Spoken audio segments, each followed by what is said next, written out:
Yapi does not lie. The truth about the departure of French troops from Côte d'Ivoire. I told you so. As soon as Alassane Ouattara gave his speech on December 31, 2024, I immediately denounced this attempt at manipulation. By claiming that the withdrawal of French troops from Côte d'Ivoire was a sovereign decision of his government, Ouattara wanted to portray himself as an independent and visionary leader. But let's be honest, this charade was doomed to fail. Everything in his words indicated that he was trying to emulate General Assimi Goïta, the Malian president, by riding the wave of sovereignty sweeping across our subregion. In my publication on January 1, 2025, I did not hold back. I called him an octogenarian super liar, because the truth had to be told. What Ouattara didn't say was that the decision to reorganize the French military presence in Africa came directly from Paris. I was among the first to state it loud and clear. This decision had nothing to do with any Ivorian sovereign will. I knew that Ouattara, weakened nationally by scandals and growing opposition, wanted to portray himself as a sovereignist leader, but the truth always prevails. Remember my survey entitled, Departure of French Troops from Côte d'Ivoire. Alassane Ouattara attempts to play Assimi Goïta by surfing the sovereignty claims of the West African peoples. Here is the truth. I said the following there, and I quote myself. In reality, this withdrawal is not concerted. The decision was taken sovereignly by France, after a series of humiliations inflicted by the people of Mali, Burkina Faso and Niger, who chased French forces from their territories. Seeking to limit the damage to its image, Paris opted for the withdrawal of its troops in several African countries, except Djibouti. And what does the old guy do when faced with this decision?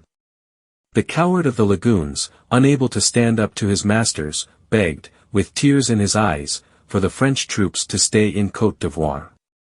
Yes, begged. On January 6, 2025, Emmanuel Macron confirmed exactly what I had revealed.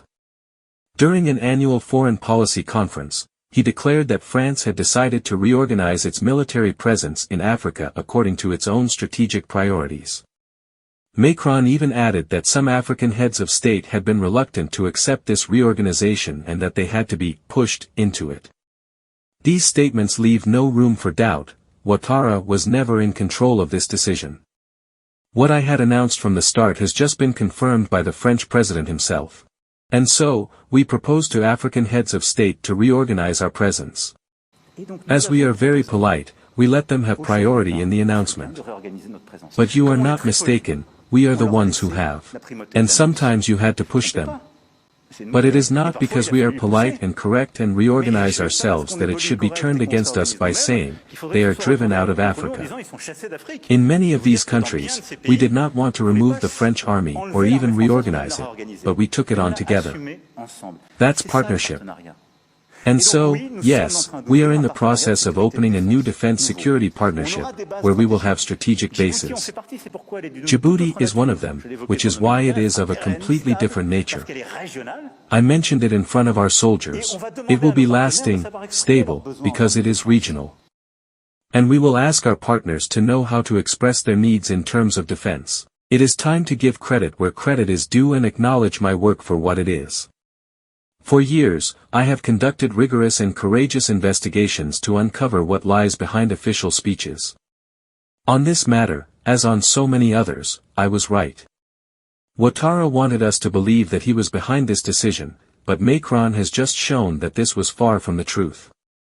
Unlike Assimi Goïta, who effectively demanded and secured the departure of French forces from Mali, Alassane Ouattara merely followed orders from Paris, trying to disguise it as a personal political victory. This issue reveals more than just a simple lie. It highlights the chronic dependence of certain African leaders on former colonial powers. While other heads of state make bold decisions to meet their people's aspirations, the despot Ouattara continues to play the role of a compliant intermediary. But I am here to expose these manipulation strategies. In conclusion, let me repeat, I do not lie. What I stated a few days ago has now been validated by the facts. This case only strengthens my determination to continue exposing the truth, no matter the cost. Yapi does not lie, and I will keep bringing you the information that others prefer to hide.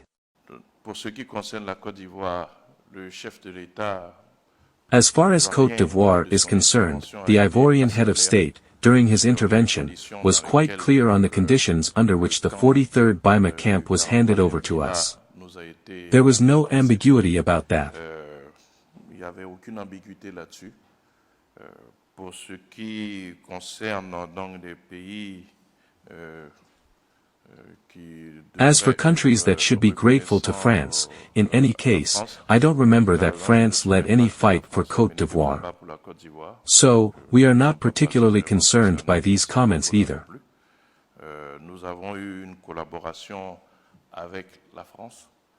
We have had collaboration with France, with the French army, within the framework of a cooperation which is known, which is clear.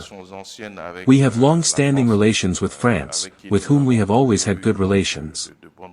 So, after the intervention of the head of state who was very, very clear on the conditions in which the discussions were carried out to lead to this handover of the 43rd Bima camp, we have no further comments to make.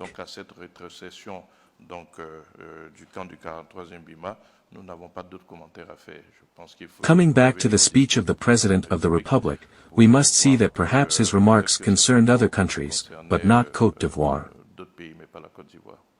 La France est plus déterminée que jamais à installer Alassane Ouattara à la tête de la Côte d'Ivoire. Mais la France ne veut surtout pas prêter le flanc à la critique selon laquelle elle outrepasse le mandat que lui a confié les Nations Unies pour être l'instigatrice, l'organisatrice du renversement de Laurent Gbagbo. C'est pourquoi elle se contente de prendre acte de la décision d'Alassane Ouattara d'intervenir militairement pour renverser son adversaire. I don't remember that France led any fight for Côte d'Ivoire. Laurent Gbagbo et son épouse ont leur destin entre leurs mains. Si avant la fin de la semaine, ils n'ont pas quitté le poste qu'il occupe, Laurent Gbagbo, ils seront nommément sur la liste des sanctions. I don't remember that France led any fight for Côte d'Ivoire. Ils sont les premiers à patrouiller dans le nord d'Abidjan depuis le départ de Laurent Gbagbo. Très vite, les premiers stigmates de la bataille. Quelques kilomètres plus loin, dans le quartier de Cocody, des véhicules abandonnés attirent l'attention de la patrouille. I don't remember that France led any fight for Côte d'Ivoire. Faut débarquer, fouiller les véhicules. C'est les forces pro-Gbagbo qui ont tout abandonné sur place lors de l'arrivée de l'ONU et de la force Licorne. I don't remember that France led any fight for Côte d'Ivoire. Avertis de la découverte, les hommes d'Alassane Ouattara repartent avec plusieurs véhicules ennemis. Les armes, elles, seront confiées à l'ONU. I don't remember that France led any fight for Côte d'Ivoire. Pas besoin de voir, et puis l'ONU récupérera tout ça. Bien pris. Mais il est temps de repartir. Une grêle de tirs s'abat à proximité. Les derniers soubresauts de la bataille d'Abidjan. I don't remember that France led any fight for Côte d'Ivoire. L'armée française intervient à Abidjan aux côtés des forces de l'ONUCI contre les derniers bastions de Laurent Gbagbo. Les hélicoptères de l'opération Licorne ont pris pour cible des armes lourdes et des véhicules blindés appartenant à la gendarmerie d'Agban. Pour ce qui concerne donc des pays As for countries that should be grateful to France, in any case, I don't remember that France led any fight for Côte d'Ivoire. So, we are not particularly concerned by these comments either.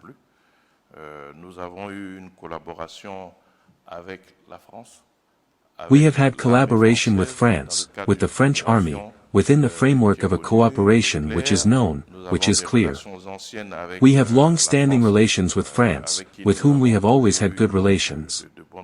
So, after the intervention of the head of state who was very, very clear on the conditions in which the discussions were carried out to lead to this handover of the 43rd Bima camp, we have no further comments to make.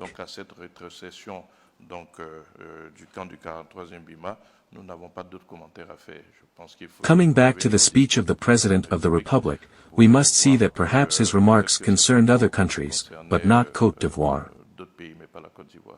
Chris Yapi does not lie. Find Chris Yapi on his 2 YouTube channels, his Rumble channel, his TikTok, X, Instagram, VK and Threads accounts.